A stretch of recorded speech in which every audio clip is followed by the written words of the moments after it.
but they like going there, though. There's something about that course and the organization of that event that seems like Travelers. The Travelers. They always want to go back there. The Travelers, the way they treat the media, the way they treat everyone is second to none. I mean, they took that event off life support, but Cromwell's a dump. Oh, I shouldn't say that. Cromwell's not it's not a metropolis. At Mayo Experience.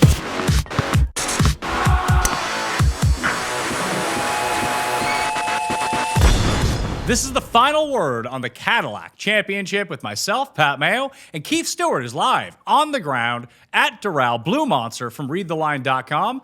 Keith, what's Doral looking like 10 years later? Doral it's looking pretty good, Pat. There is definitely one thing that everyone's talking about from an image perspective, and that is that last week a 22-foot golden statue of the one and only Donald Trump was dropped off, and it's pretty impressive. It's like, man, that guy never disappoints. So the golf course looks great. I know we'll get into that, but the statue I just had to mention because it's just so ridiculous. It's actually pretty funny. Did you go take a selfie with the statue? I took a picture of the statue and posted it just because it's literally the most ridiculous thing I've ever seen. Just like I don't even know what to compare it to, Pat. It's just like, you think it's 22 feet high? I talked to a number of people about this. It showed up, and one day they dropped it in by helicopter. It's 22 feet tall. It's solid. It looks like it's just like gold paint. Obviously, it's not solid gold, but the thing is massive, and everyone sees it because it's on the walk from basically the first tee and the practice putting green and the clubhouse or the resort to the practice area. So every single person sees it. It's just unbelievable. It just cracks me up. Had you been down to Doral pre-renovation with what Hans did in 2013? Yes, I played Doral several times, and I've been pre and post. So but this is the. Go ahead. No, you go ahead. Sorry. No, I just this is the first time I've been here though since they kind of softened it. When Gil did his work back in, I think it was 14. It was a little bit much, and there's been some areas that have been softened to a certain degree that some of the players are talking about this week. But it looks great, man. And the weather is, it is a tough time of year to come down here to Miami. We are very far south. It is beastly hot right now.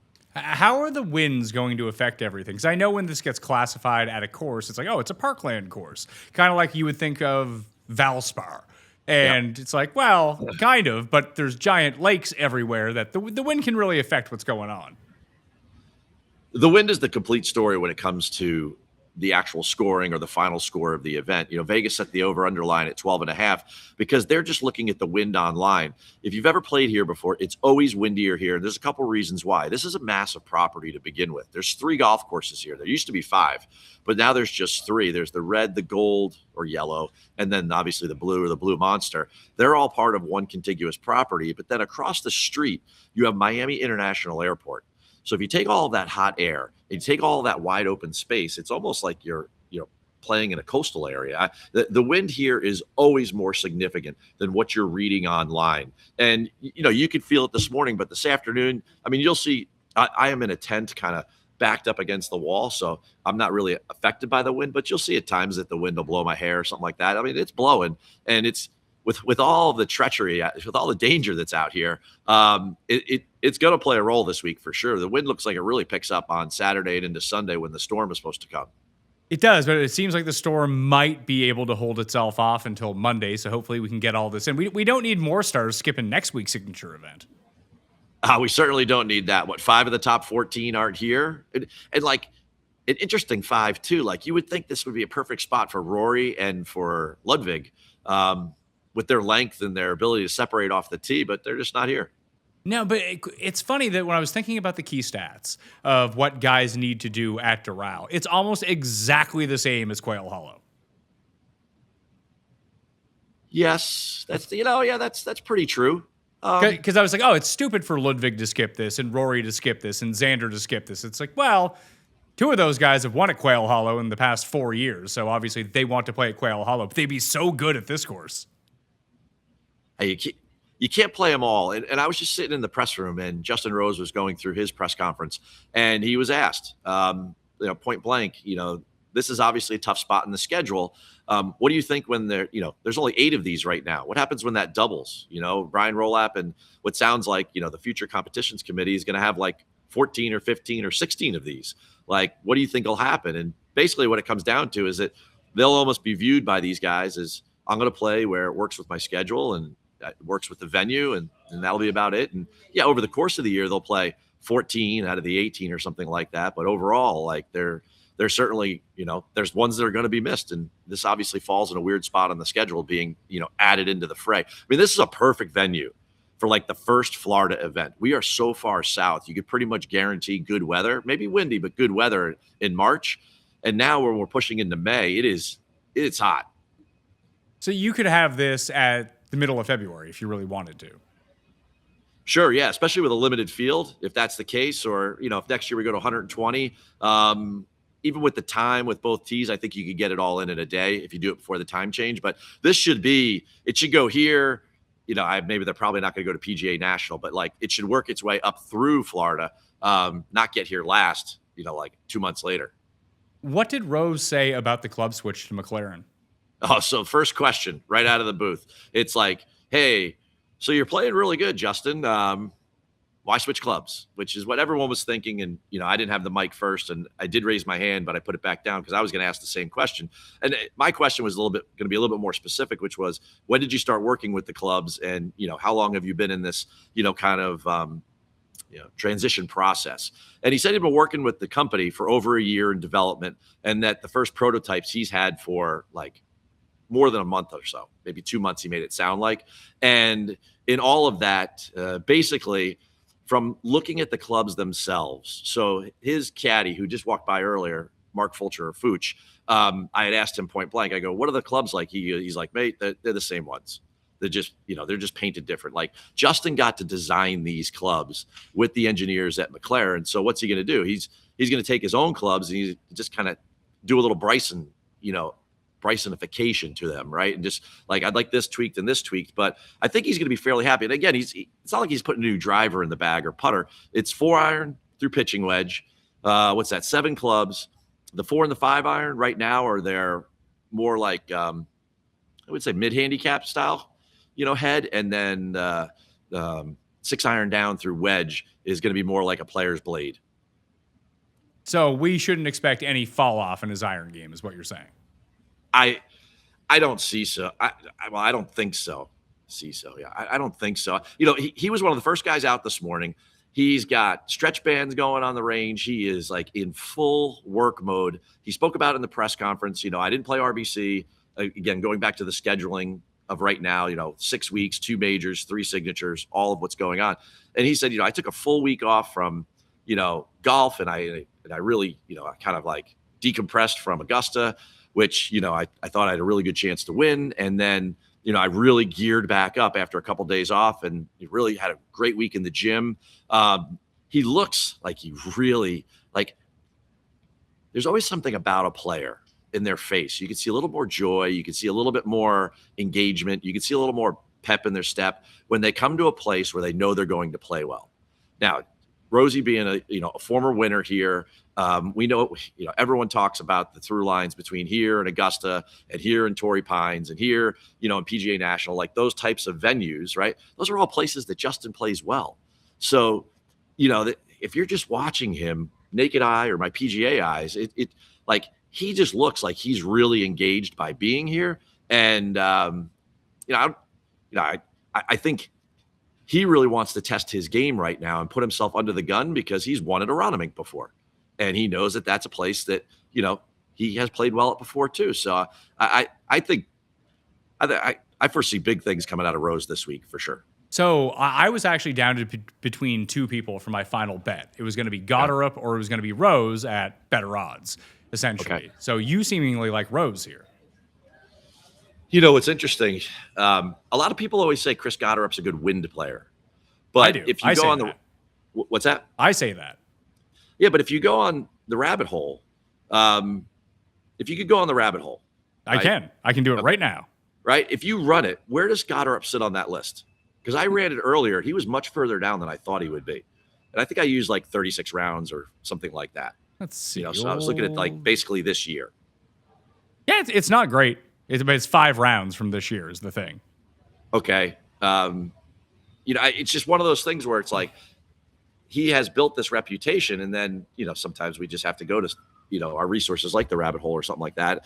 And, some of the names that are there are, to me, very interesting names. And I don't know, that kind of got me off guard up this week. And, watching Rosie hit balls and prepare, and then listening to him talk, like we pushed the recording of this back a little bit because Rose was late in the press room, and I just wanted to listen to him because I think that he's definitely someone that should be featured this week. He's playing really, really well. And in a year where it seems like people are winning multiple times, Goddard being one, Fitz being another, I'm close to thinking that we get another double winner this week. Okay, so Morikawa or Justin Rose. We're good. Or Scotty. No. It can't be Scotty. Never win again. I heard that. Yeah, he's toast. Yeah, well, I don't know. Those 3 names right there like really stick out in my mind for sure. Unfortunately, if you bet Scotty, you can't bet the other 2 because then you don't make any money. I get that part. The only thing you can do with Scotty is then go over to the other side. And for whatever reason, Nelly just boat raced the field down at the major in Houston. Never had less than a 4-shot lead all weekend, went wire to wire, incredible play. She's going to Mexico the week after in a really weak field event where she's at like half the odds of Scotty starting the week. So you'd have to put those 2 together, and maybe you could stretch it out to like a 10-1. But she's at like plus 160 and Scotty's like plus 320. So you could put those 2 together. But that would be the only way I would bet Scotty this week. You said that they've softened Doral. What do you mean by that? Okay, so good question. A lot of what Gil did was bring more of the treachery into play, quite honestly. The first hole is a perfect example of this. That was a straightaway, like back in the day, 560-yard, ho-hum par 5. Everybody birdied the first hole. The green just sat there. And, when you look at it now, everyone says, well, it doesn't look like that now, Keith. Well, of course it doesn't. But they've moved the green over next to the water. When they first did that, a lot of those runoffs, a lot of those areas where like if you missed by a little bit, and how windy it tends to get here, like balls are just going in the water, and everyone's like, whoa, like this is like, we can't do that. Like people have to be able to finish their golf. I mean, it is a resort after all, and these guys are only here, once every 10 years, but they'll be here more than that now, it seems like. But like, so when you look at that, but what I mean by softening it, they softened some of the edges so that way it could protect the golf ball just a little bit more. It was just a little too slick in some manners. And, a lot of people, they look at when Gil does his work or Andrew Green does his work, they almost think of it like the golf course gets muted, and they look at it, they're like, oh, I don't see these like sharp edges and these like, interesting, like cutouts of bunkers and all these other things. And then it always looks much more softer to the eye when those guys do it. Things tend to blend in together better. If you stand on the tee, there's not these like sharp edges jutting out in and out, right? That kind of had like the Dick Wilson look before. And, again, Dick Wilson, Bay Hill too, for all of you, another good comp course. But that's what I mean by softening of it. Like it almost gets harder in that way because Gil is bringing, like what he did at Southern Hills, he made it harder because he's bringing more of those, like it becomes a harder golf course. Like it plays to like par and a half is what I mean by that. It almost becomes harder to make par, but it's easy to make bogey. And I'm hopefully kind of certain that you know what I mean by that. But like, it's easy to like to make a mistake a hole. You make your bogey, like you don't make necessarily always make double or something like that. Like on the first hole, you could just bail out left of the green. If you're an average golfer, you chip it on, you 2-putt, you make your 6 on that par 5, and then you move on, right? Now all of a sudden, like, I don't know, I'm belaboring the point, right? They had to soften it a little bit because the edges were too sharp, and it was causing too much lack of control of the golf ball for even what were good shots. And things evolve over time, and that's what they've been doing here. So it seems like it's playing exactly the same length as it did for LIV the past few years at like 7,750 yards. Yes. And you got to remember, LIV's been here the last 4 years, right? A couple of years for the team competition. Event. Yeah, team events and whatever. I went back and I looked at the final round of the past 2 years. Burmeister won and Leishman won. And it's funny because Leishman has obviously he's He's won at Torrey Pines. He's won at Bay Hill. He's won at Doral on the LIV Tour. And when I think of Leishman, I don't think of anyone like we want to take bombers here. We want to take guys who are great off the tee. Leishman is neither of those things, which is really weird. When you say Mark Leishman's name, the first thing I think of is long iron play. That's instantly the first thing. That's why he pops up in majors, because those are the places that generally like test you hitting 200 plus yard shots. I mean, the average par 3 here is 209 yards. And the short one is no cupcake because it's got water in the front and the back. And we did get a bunch of rain the other night. So Sunday night, I was down here early. I usually get in town Monday, but I got down here Sunday because I had something to do yesterday. And we got like nearly an inch of rain in about an hour. So we got like a deluge of sorts. Now, it had been very dry here, but we got a lot of rain. I think the golf course is going to be in really, really nice shape for these guys. I still think the greens are going to be hard. They're going to be super slick and fast. But what I'm saying is that the agronomy team can pretty much do whatever they want with the golf course. Getting that little spritz the other night, it was more than that. I mean, it was a lot of rain. But like that really is going to make everything kind of pop this week. And I think that they can have a lot of fun with the golf course that way. Do you think it's necessary to hit fairways here? No, I mean, Rose brought it up. I walked a couple holes with Matt Gannon this morning. We talked about it. We walked out into the golf course, and there's very minimal rough. I believe Rose used the word fair at his press conference. He said, somebody said, hey, what do you think about the golf course? He said, he started to critique different parts of it. The greens are very big. You got to hit certain quadrants of it. That gets challenging in the wind. He goes, you got to keep the ball out of trouble. There is plenty of trouble here. And he goes, the rough isn't really, he goes, I'll use the word fair. And what that means to me, and we were walking around, this is Bermuda grass.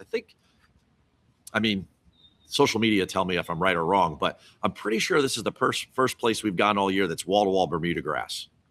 The Green Superintendent report hasn't been published yet, which is odd, but it's wall-to-wall Bermuda grass down here. So you got into the grain chips, you've got, grain on the greens, you've got Bermuda grass rough, and Bermuda grass rough at 2.5 inches is a gnarly mess. This is much, much less than that. And looks, if anything, if you're not behind a tree or something like that, for all intents and purposes, you might have trouble controlling spin, but you'll be able to hit greens from the rough. So I'm trying to think of where the big danger is here. Obviously, there's water everywhere, and it's especially localized off the tee and to the left, isn't it? It seems, from what I can remember from Doral, if you hit a draw or you snap hook it, you're in the water.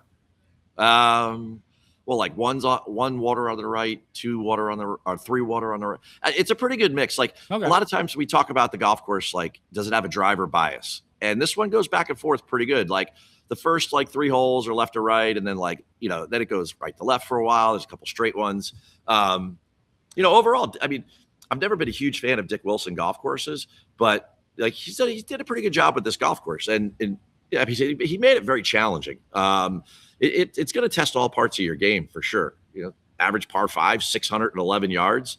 So, if a guy kind of whiffs one and hits it 280 or something like that, you're still looking at another full par 4 off the deck. There's some. You bring up the length part. There's some serious length to this place. So now I'm trying to reconfigure my bets here. The only other thing I wanted to ask about was the sand. Because the one thing that I did notice between both rounds during LIV was the greenside bunkers. People just could not do anything out of them. Yeah, the bunkers here are very difficult. And again, they were even more difficult when Gil first did it. Now, because they weren't as eye-catching as they were before, like I said, he kind of everything with Gil kind of fits the land, and it kind of fits the green, and everything kind of blends together much better. It's like a Bob Ross painting. He just lets it happen in there. So that to me is, and then you get in the bunker and you're like, man, look at the face on this thing. And then, the bunkers tend to be in some sections very flat, which is like a trick they do at Sawgrass. Like most people, they don't realize this, but bunkers are seldom flat. Right? There's always some sort of edge or bucket nature to it, right? Some, what would that be? Concaveness to it, right? So the bunkers here can be challenging. I mean, having a guy on a Sunday afternoon who could save par from a bunker would be a nice asset to have. Underdog's expanding the game. You already know their player picks. Pick higher or lower on player stats. Today, Underdog prediction markets are live in 25 states. Back your squad with spreads, handicap for closer game, or totals, higher lower combined score, combined with player picks for bigger payouts. New customers play $5 on fantasy, get $75 in fantasy bonus entries. Code Mayo. Team picks, player picks, all on Underdog. Starting something new is terrifying. I remember right before launching this show thinking, what if no one listens? What if it completely flops? And that's something that has persisted every time that I hit record and go to edit a show, even as I'm recording this right now. It never goes away. But taking that leap ended up being one of the best decisions I ever made. And honestly, having something like Shopify back then would have made it a whole lot easier. Shopify is the commerce platform behind millions of businesses. Whether you're just getting started or scaling up, you can build a clean, professional store with ready-to-use templates that actually match your brand. No coding headaches. And it's not just a storefront. Shopify's got built-in AI tools to help write product descriptions, improve your pages, even upgrade your images. Plus, you can run email and social campaigns right from the platform like you've got a full marketing team behind you. That would have been great like 15 years ago, not gonna lie to you. Best part, everything lives in one place. Inventory, payments, analytics, so you're not juggling 5 different tools to run your business. It's time to turn those what-ifs into with Shopify today. Sign up for your $1 per month trial at shopify.com/PatMayo. Go to shopify.com/PatMayo. That's shopify.com/PatMayo. Well, that's good because my bets are leading off with one of those guys. I hope they are. The first bet I made this week was Hideki. Okay. And it all boiled down to his number has drifted to the point you can play him on the each way extra. So with the 3 places, you can bet him at 55-1, which I thought was asinine. And right now at CoolBet, the PME boost can get him up to 40-1 as well. Wow. If you're in Canada, outside of Ontario, you can do that. But let's just say he's 33-1, 35-1, wherever he's at right now, which tends to be his like standard in the market. We're missing 5 of the top 14 guys. That's what his odds would have been anyway. I mean, all the above is true. I can't believe the 40s and the 50s. I mean, right around 35, 33 is what we're seeing down here in the States. And if I'm telling you, which I'm saying this, right, I'm going out on a limb and saying that, you know, his driver, he can get it around. He does drive. Hideki doesn't hit the driver so bad that he's just going to start parking it in lakes, you know, but he's going to miss fairways. But approaches over 200 yards, you run the stats for that. He's going to be very good. And around the green, especially off Bermuda grass, these tight lies, he's going to be very good. I mean, I cannot argue against Hideki. Maybe the best bunker player in the field? Ooh, that's a great question. It's like him, Siwoo, Michael Kim, Justin Thomas, Spieth, Scotty. Spieth to give him a run. Siwoo, very, very good. But yeah, but if he's top 5 in an elite, in a world-class field per se, I know we lost 5 of the top 14, but like he's pretty good at the bunker. Like he's good enough that what I mentioned before, like on Sunday afternoon, if you're looking for Hideki to get up and down from the bunker, he's most likely going to do that.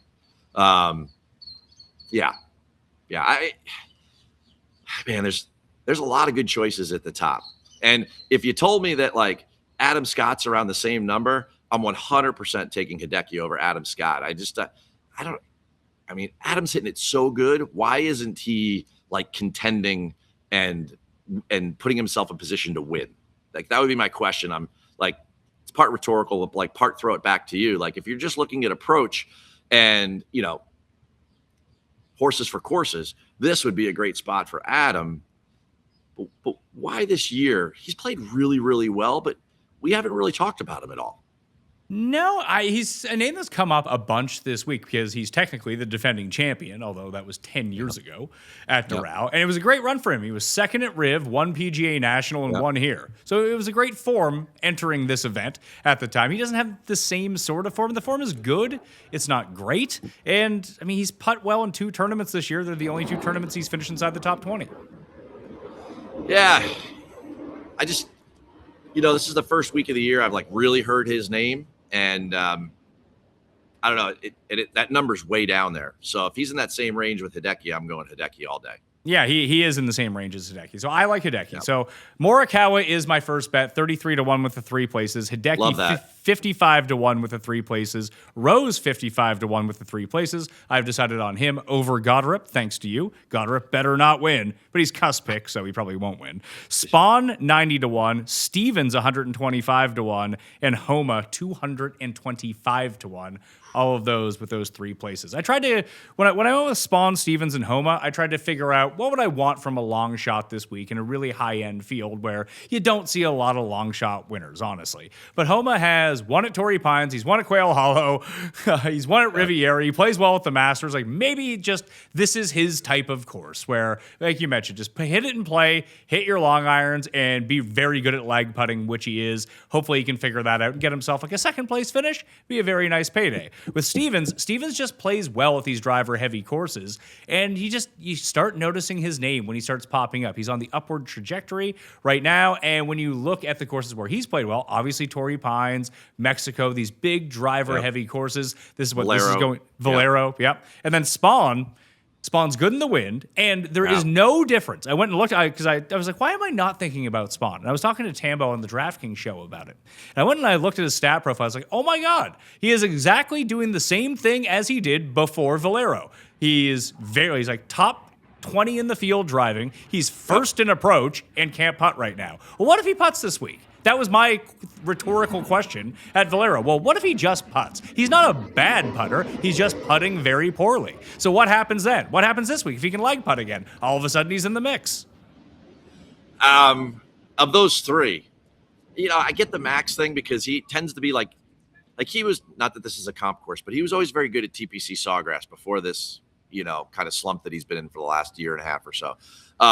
Max is good at keeping his ball in play and keeping it out of trouble. And then, he tends to gravitate toward the tops of leaderboards because he's just not making the same mistakes that other players are making. But out of those 3, I love the Spawn pull for sure because it's going to get breezy out here. And you're going to have to really be, a ball striking Jesse in order to get it around here all 4 days. You're going to have afternoons. And if you're playing good, you're going to have afternoons on the weekend, even Sunday.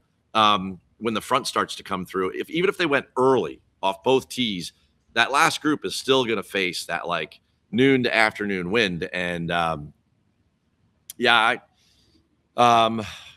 and Spawn's won already this year. I have a feeling it's going to be a double up guy. It's like there's always trends. Like last year, the LPGA, it was all just different winners every week. A couple of years ago, I remember we had 9 or 10 first-time winners on the PGA Tour. The trend seems to be right now that the guys that are playing very well are crossing the finish line multiple times, and I feel like this is the perfect venue in order to do that again because the skill set is just so specific. Your eyes lit up when I said Morikawa. Are you on Morikawa too? Oh, so first guy I want to see is him because I think he likes the fact that everybody thinks he's a little hurt. Maybe he's damaged goods or whatever. He's under the radar. He's not coming in the press room. Everyone's kind of leaving him alone. So he went out to play the back 9 this morning. Matt Gann and I were standing there, and he ripped driver, obviously 610-yard crescent hole, par 5 around a big, huge lake. And he just got up there, and he swung way harder than we've seen him swing in 5-6 weeks since we saw him walk away. He hadn't swung that hard since that practice swing at TPC Sawgrass. I might get a little PTSD just thinking about that bet. But man, if you want a guy to hit approach shots at 200 to 210 yards or in that range, 215, that's the guy I'm signing up. That is my guy right now. He's playing great. He's already won this year. He might be striking the ball as good as anybody, and it looks like his speed is back. So imagine if all these weeks he's been kind of waiting to green light himself, and he knows he's playing well. Now he feels good, and he's going to play well. And I am not a Morikawa truther. You and I have gone over that a million times over. But man, go on BetSperts right now and just run the list of guys that are good on long golf courses. I believe it's Scotty and Morikawa, so I can go long to very long. We'll just sort those two. I mean, I should probably put difficult to very difficult, but I didn't, so we'll see what it is. We'll go past 3 years. And we got, Ryan Fox is number 2. Interesting. Yeah, Ryan Fox would be a good one too. But Morikawa is up there. Every time you run that list, he is really good on long golf courses. So what does that mean? Well, if you go back in his history, he's done very well at majors. Those are long, right? But he is just such a good long iron player. And everyone could argue and say, well, Rory's hitting a 7-iron and Colin's hitting a 5. I get all of that. But his 5-iron is really, really good. And I saw him warm up today and I saw him walk off the 10th tee and we walked with him for a little bit and I'm like, this guy's ready to go. Just hitting 200-yard approach shots is going to be your bread and butter this week. You better pick guys that are good at doing that. That's where you could get a guy like a Keegan Bradley could pop, right? Who's had kind of like maybe he's trending a little bit, but you're now taking one of his superpowers and you're going to use it over and over and over again. And if there's any reason that you want to like fade Scotty, is that his long irons or mid irons, we'll call it, whatever, his 7, his 6, his 5-iron just haven't been very Scotty-like. I think he's ranked like 135th on tour and approaches over 200 yards. Like that's way down there. So if he's going to be doing that again and again and again this week, and he hasn't ironed that out, then Morikawa is going to beat him. Scheffler is number 1 on the long, very long, and hard to very hard courses. Morikawa is number 2. Then it's Cantlay, Connors, Lowry, and Keegan. Yeah, a lot of that goes back to the Cantlay days of like winning the BMW and playing like 8,000-yard golf courses. This is only the last 2 years though. He wasn't winning those then. Oh, I thought you said it was more than that. No, just past 2 years. Yeah. Alex. Well, if you go by round, Alex Fitzpatrick is number 2. What? Yeah. How about that? Who had that on their bingo card? I know you had Fitz for a couple futures and majors, but the Fitzpatrick brothers have 5 wins tallied up. Albeit one of them last week they doubled up, but they've had 5 wins in the last 6 weeks. Can Fitz just win in 2 weeks' time? That would be fine. Just let him win the PGA Championship. We can all be happy. What's your number there? 75 or 80. 75 in one place, 80 at another. Yeah. Fooch did mention to me too that he was at Aronimink already. Oh Rose's caddy. Oh yeah. I have the Rose future there too. I have Rose, Bobby Mack, and Fitz as my 3 futures for the PGA Championship. Man, that Rose future there. He looks extremely comfortable, and that's a good thing. He looks confident. He really does. He looks like he's in great shape. He's hitting the ball super nice. Obviously, Blackburn knows what he's doing. Fitz wins every week. I talked to Mark this morning and I was like, hey, I'm behind on texts. He's like, catch up, Keith. He goes, we're going to keep winning every week. He was just like, he had just walked away from Justin. So obviously he liked what he saw and they were walking out to the 10th hole and which is just to the left of the practice area. And they were getting ready to go. And it looked good. It really looked good, man. Scotty, number 1 on those long, difficult courses by a substantial margin over the last 2 years. That's where he's been beating the brains out of everybody. Yep. Henley, Morikawa, Hideki, Connors, Hovland, Fleetwood are the others. Then Harry Hall and Harris English. See, I'm going to be of the school that much like you're going with Hideki or whatever, like, yes, I need guys that are very accurate from long range with their iron game. But there's going to be a lot of wedge shots on this golf course. The average par 5, I said it earlier, 611 yards. And then there's some key par 4s on the front where you've got to score with some form of wedge in your hand. I think about the 4th hole, which is like 419 on the card. Like that's a good one. They're going to play 16 longer, I would think, at least 2 of the days. They're not going to make it drivable every day. So that's another one where they got to kind of lay up and hit a wedge in and get it tight. Like Russell Henley. Where's Russell Henley fall on the wind scale? On the Mayo wind meter. He'd be okay. In my perception of Russell Henley, he would be okay in the wind. He has that. I would rather have someone like Lowry, I would think. A similar type of player. Obviously, Henley can putt it a little bit better than Lowry, but I would just trust Lowry in the wind a little bit more. I guess my thing with Henley this week is that his irons have been all over the map. Like you just pencil that in. He's going to gain X amount with his irons. Yep. What else can he do this week? And that just hasn't been the case for him this year.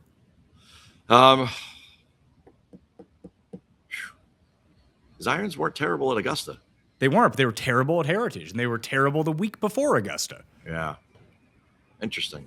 It's like every other week he's gaining or losing on approach now. Now, if you went by the trends, that means he's going to gain a bunch this week. Like he gained marginally at the Players. He gained a bunch at the Masters, lost at the Heritage, lost at Valero, lost at Bay Hill, lost at Riv, lost at Pebble Beach. Like that's not typical for him.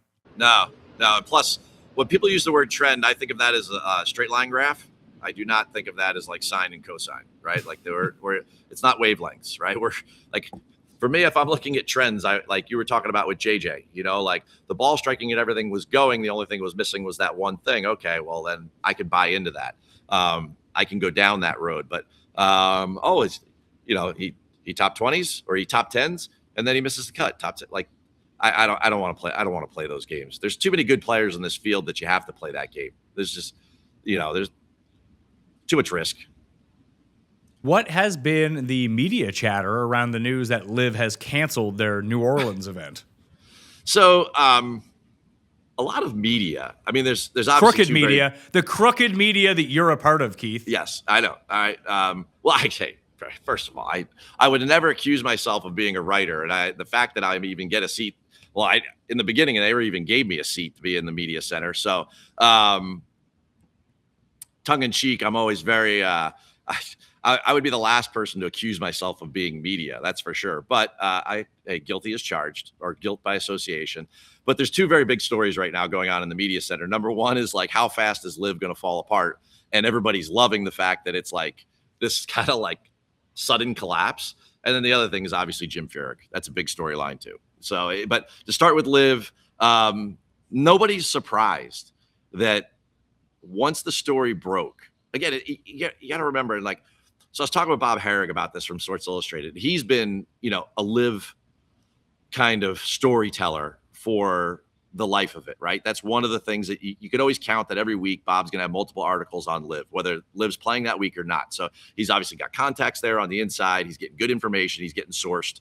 And then they're using him, as, kind of a promoter of their narratives, right? Whatever those may be. And even he's like ticked off. He's like, this is not good. Like when the Wall Street Journal, they have contacts inside the PIF.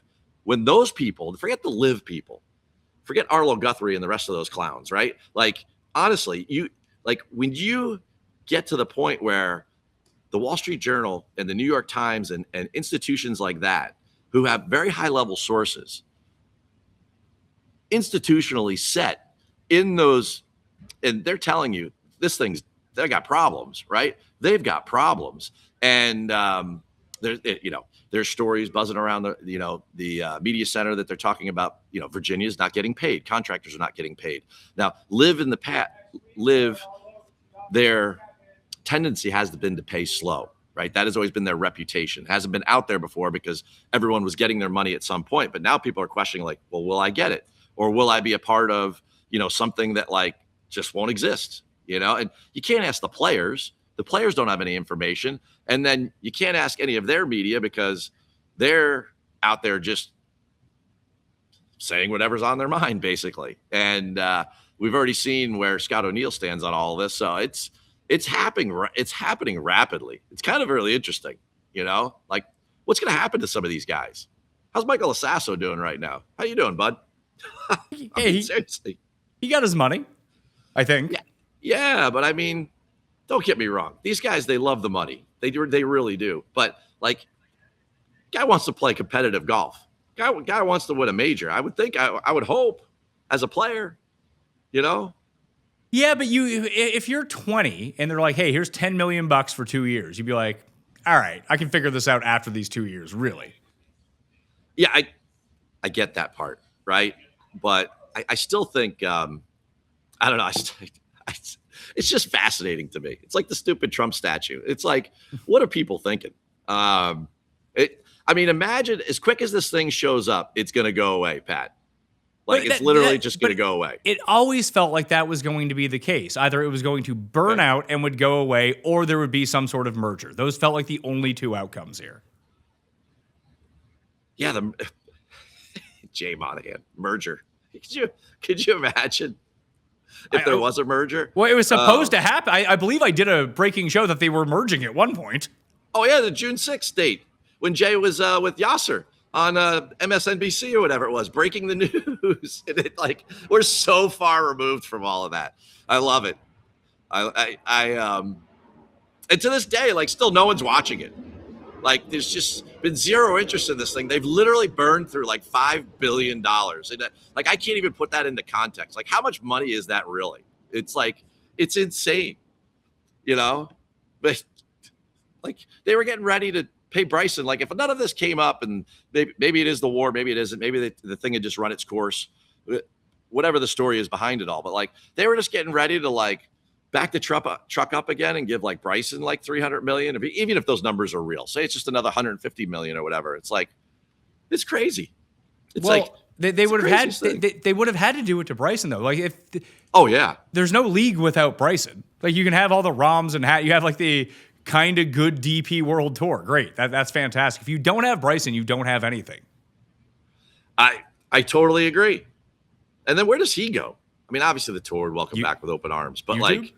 like, I don't know. It's just crazy. I can't believe if the players see the writing on the wall and you're a middle tier, like good player, like why would you, I understand you have a contract, but why would you even show up?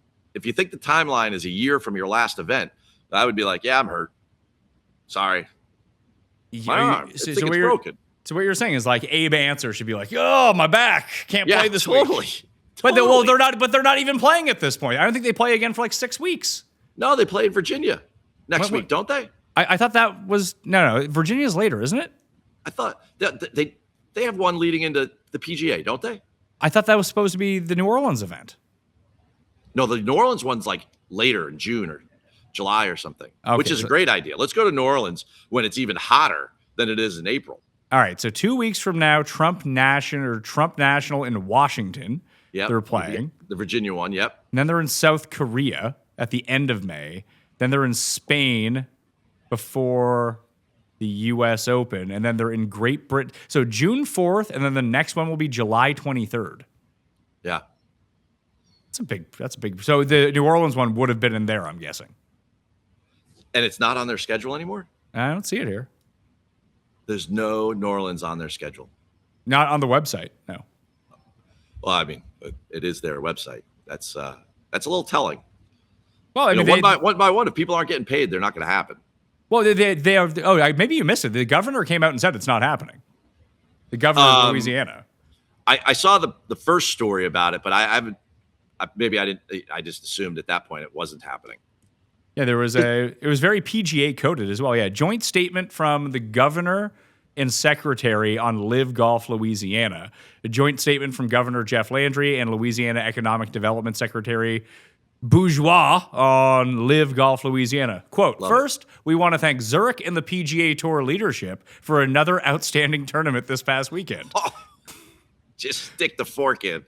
I love it. We are proud of the continued partnership and opportunities this event brings to our state each year. Secretary Bourgeois spoke with LIV Golf CEO Scott O'Neill on Friday and was informed that the organization seeks to postpone its June 2026 event in New Orleans and explore a potential event this fall.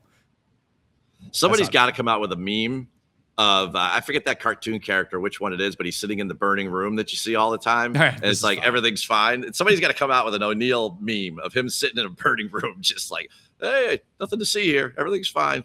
I feel bad for him. Like, what's he supposed? Like, his role is to be like the front-facing guy. Even if he knows it's going to shit, he can't be like, it's going to shit. He has to kind of like sit there and eat the shit. That's the job. I mean, if you're gonna play unserious contests, you're gonna get unserious prizes, Pat. That's what it comes down to in life, right? I don't know. I don't know. That thing had zero transparency from the beginning. Fine, whatever. But like, if you're gonna go take a job there and you have no idea like what the strategic plan is, and you're going in at the C-suite level, I mean, I would have a lot of questions if I was interviewing for that job. Let's just say that. And I am far from the brightest man in the room, and I've never been a C-suite operator. So like, they would just be basic questions, you know, like, where do you see yourselves in 5 years? And they're like, no, we're only going to do it for like 3. Like, okay, thanks. What do you think about Jim Furyk? You know, I was going to ask you. I mean, I don't care. I don't care who the Ryder Cup captain is. I don't think it makes that big of a difference. I don't either. I think there needs to be some stability in the fold there. And if you think about it over the last 30 years, I think Jim Furyk's been involved with every Ryder Cup since 1997. I think that's right. 9 times playing, 4 times a vice captain, once a captain, and now again the captain. So I guess people could argue that, our record hasn't been very good in the last 30 years. But when they put the task force together after Tom Watson in 2014, they were following a system. And arguably things were going well. We had 2 blowout wins at home. Obviously, Furyk wedged in the middle there, did not go well. Really just, I think we learned a lot of lessons there. But, the captain's picks were tough. There's no way you're not taking Bryson and Tiger that week. And sure, you could argue over Phil. Tony actually played good as a captain's pick. He was the only one that won. He won twice, went 2-1. The other guys are 0-9. But guys didn't play good. Maybe they weren't prepared for the golf course. Maybe you complain about that. But, Jim's obviously learned some lessons. Maybe the President's Cup comparisons aren't fair. But if you look back at, they did great that morning in France and they get punched in the mouth in the afternoon. They get swept. And then you look at Montreal last year when you and I were both there, and they play great the first day. And then the second day they get swept 0-5. And then they came back. And, yeah, you could say that the U.S. team was much better than the international team, but still, it was on foreign soil.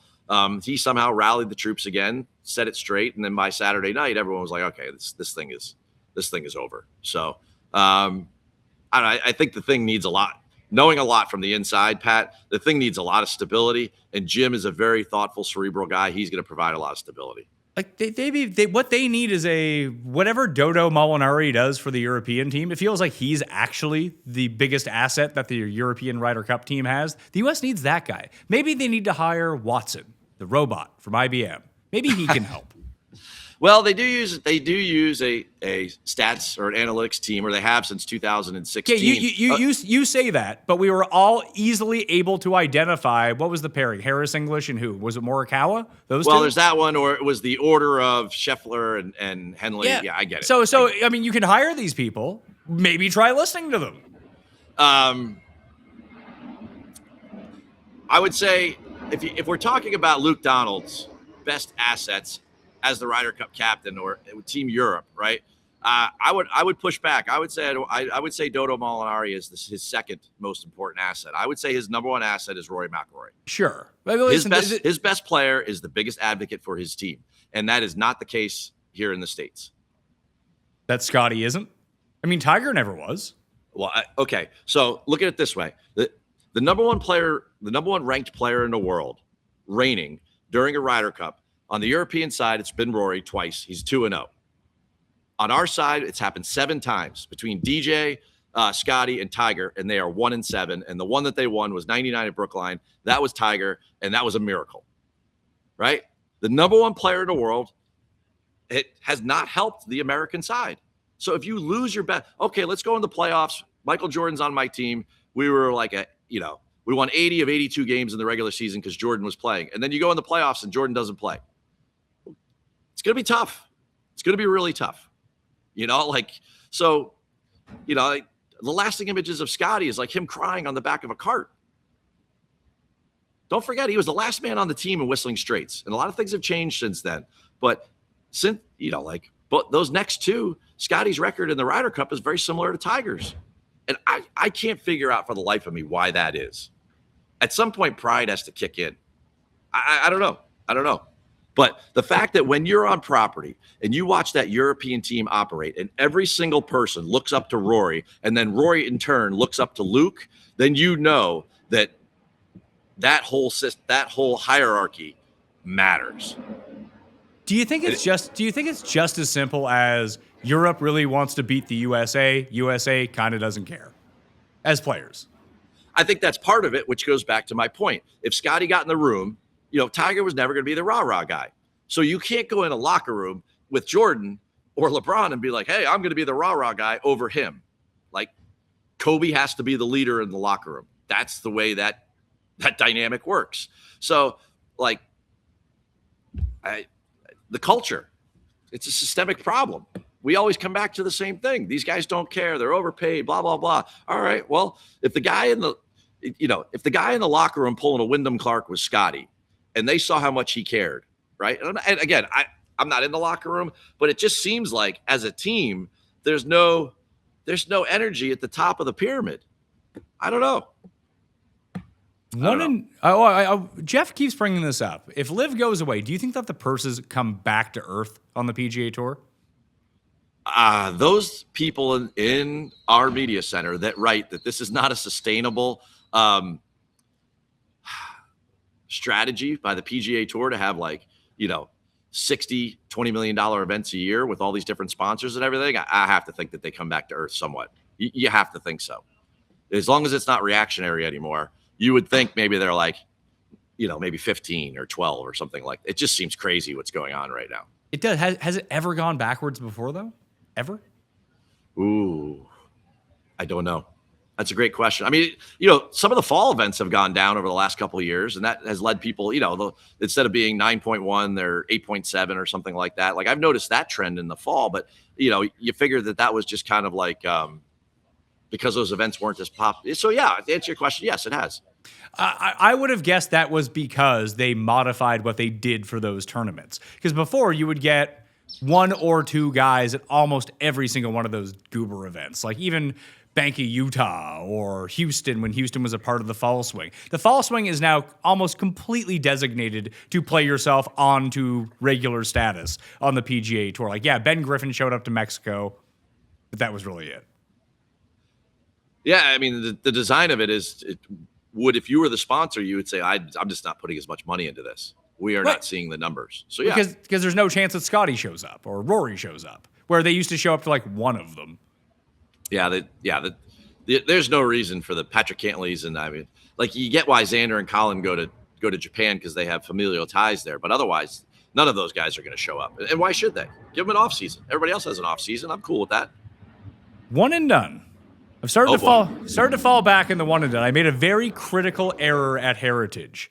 I talked myself out of Fitzpatrick, who I had in, and switched to someone who sucked. Justin Thomas, who came last place or something like that. So big $4 million, $4.5 million swing for myself in that tournament. Bumps me from second down to sixth in the big one, and I've fallen out of the money in the race for the Mayo Cup on all 4 entries. I have 3 of them on the edge of the money, 1 way back. So we need to do something here. If you have Scotty, do you use him this week? Huge purse. It's here or Memorial in my mind. Totally. If you still are hanging on to him, it's one or the other. And it would be easier for him the way he's playing right now to win here against the field that he's playing than the field he's going to get at Memorial. So yes. So that's where I dropped on it too, is that I think that the field at Memorial is going to be stronger. I don't know that for sure, because obviously I'm not a time traveler. I'm not from the future. But no Rory, no Xander. You're missing the 2 and 3 players in the field.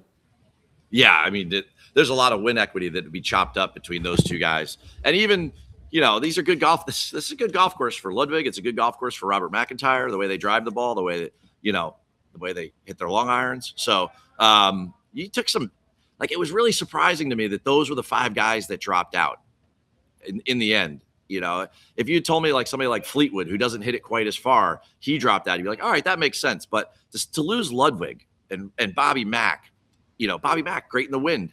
It's going to be windy here. Yeah, I mean, if we're looking at that, this is his best chance to get that $3.6 million and jump. And we don't expect him to play next week, do we? No.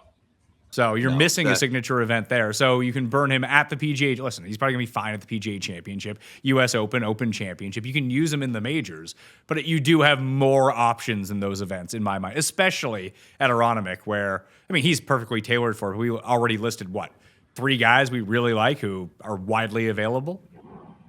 Oh, of course. Yeah. And you also have, Bryson jumps back into the mix too, at a major.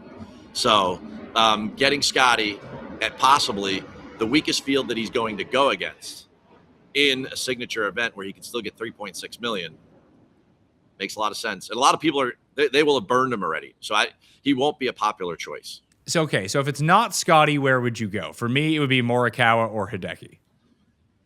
Yeah. Again, strength of field, I would probably go with one of the favorites because they have a very good chance then to get you well over $1 million in purse money. So yes, Morikawa would be second for me. Yeah, well, I think just a lot of people have used Hideki already. Obviously, he kind of gagged it in Phoenix. He was very popular there. He was very popular earlier on in the season. That he's kind of out of sight, out of mind right now. That you could probably sneak him through, even in the Mayo Cup. Hell, like 4%, maybe less. Yeah. How do you feel about Cam Young this week? Not necessarily one and done, but just in general. I like him a lot. I think he's kind of perfect for here, but he fell in that weird odds range where I don't like him. I don't like the gap between him and Morikawa in terms of odds. That I would just rather bet Morikawa at that point.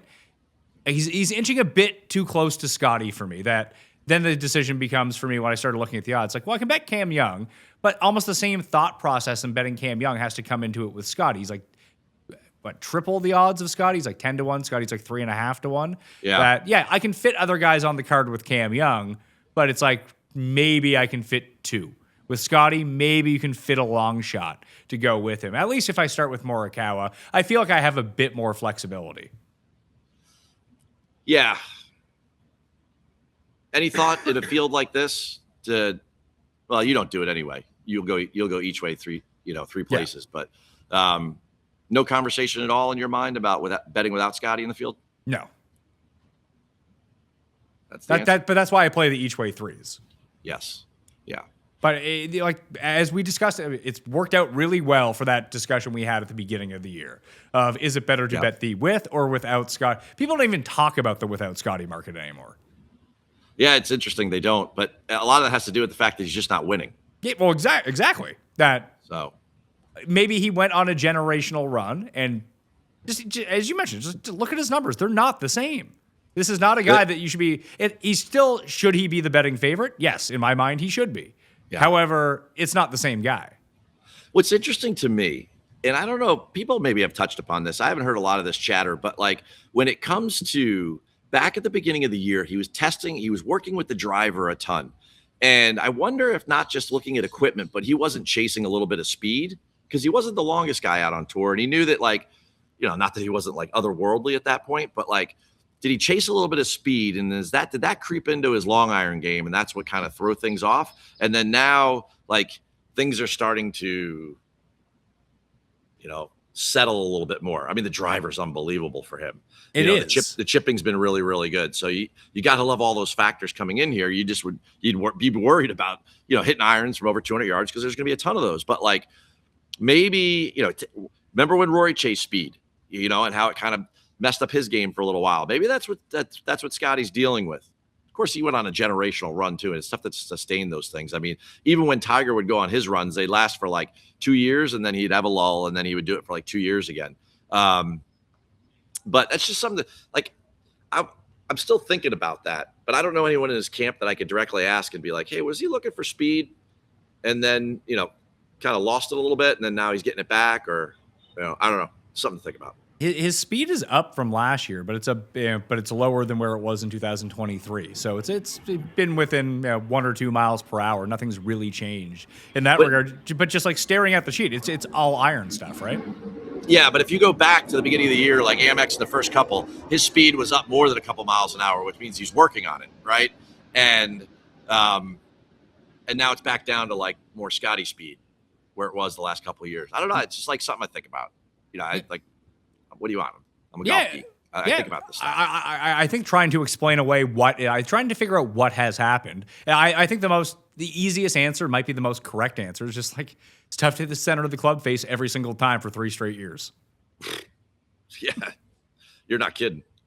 I mean, like I just said, even Tiger cycled. He'd go on those historic runs and then it would go away for a minute and then he'd come back. Yeah, he cycled, huh? Didn't know that. Thanks, Keith. I'll write that one down. Yeah. I don't know how that's going to help you in the future if he ever does play competitive golf again, but he'll be back. You'll have that in your. We need to rewrite the narrative here. He'll want to rewrite the narrative. He'll be back. I wonder how this would be a good conversation. That would be total supposition, but like it'd be interesting to like, how does he, re-enter the atmosphere? There's going to be some burn there, but like, how does he do it? You know, Do we went over this when he went down. Like there was like 10 independent things he was working on in golf. Like, do all of those things welcome him back? You know, I don't know. It's just interesting. His best move for coming back is like go do a Champions Tour event. Make that your first thing back, because no one, everyone there will be like super pumped to see Tiger, and they'll bring attention to the event, so they'll treat him right. And all the journalists that'll be sent, I mean, more journalists will get sent to cover that event because Tiger's there. But your general like 2 or 3 dudes who I assume work the Champions Tour beat will be like, "Hey, Tiger, this is awesome." Yeah, 2 or 3 dudes, like 1.5 dudes. Seriously, there's like when you think of like the long-term journalists and everything that come out of like the New York Post, like Mark Cannizzaro or, you know, Doug Ferguson from the AP or, you know, Bob Harrigan at Sports Illustrated, there's usually like 2 to 3 of those guys at a signature event. Majors, yeah, they load up. But like this event, if there's 2 to 3 guys here all week covering it day to day on site, I would be surprised. I'd be amazed. How many would be there if Tiger came back and played some Mitsubishi Classic or something? 30. Yeah. That might be an understatement. But he would have so much leverage on the Champions Tour that he might be able to say who he wants and doesn't want there. I wouldn't be surprised if he said like, and all he does is host it. But the Genesis, there's certain people I do and don't want there. You know, Alan Shipnuck beat it or something. You know what I mean? Like, yeah, I don't know. You got any questions for me? Questions for you. It's okay. What? It's okay if you don't. My voice is starting to go again. This is the second show I've done today. I'll let you go on your voice. Thank you. I appreciate that. I'll let you go on your voice. All I had to do was take a vacation to be around my kids more. And what do? They make me sick. And they're fine, of course. Well, you know, kids, Pat, it's the gift that keeps on giving. And you've obviously figured out the math because you keep having them. Yeah, well, that's going to be the end of that. Everything equals 0 now. It's not going to be good. That's all over with. My course opens on Friday. I got my time booked. I got my time booked for Saturday for the opening scramble with all the members. Rain. I don't think any of it's going to happen. It sucks. Yeah, I'm not going to be home for a while. So next week I'll be down in Charlotte. The week after that I'll be in Philly, which is kind of home, but I won't be living at home. So golf is on the back burner for a minute, but I can't wait to get there because things are starting to pop at home, which is nice. Oh, I'm very excited for you to get to Aronimink and check out the course for us. I just played it on a sim. I'm like, wow, I'm good at this course. I'm sure they're going to shoot like minus 400. I mean, I've played that golf course a couple of times. It is a fantastic golf course. Probably a better member golf course than it is going to be for a major championship. I mean, I think that if they can't make it firm and fast, that, you know, those guys, they won't go full Valhalla, but they're going to get to the mid-teens easily, I would think, for scoring, unless it's spring in the Northeast. You know, everything's going to be like mush if they don't get any rain. So they'll have their hands full. But just an unbelievable design, all the work that they've done there. It should show really, really nicely. It's an incredible golf facility. Maybe they'll just grow up the rough and put such a premium on fairways. It'll be very, very difficult. I mean, that might change the score a little bit, but yeah, I don't know. I don't think so.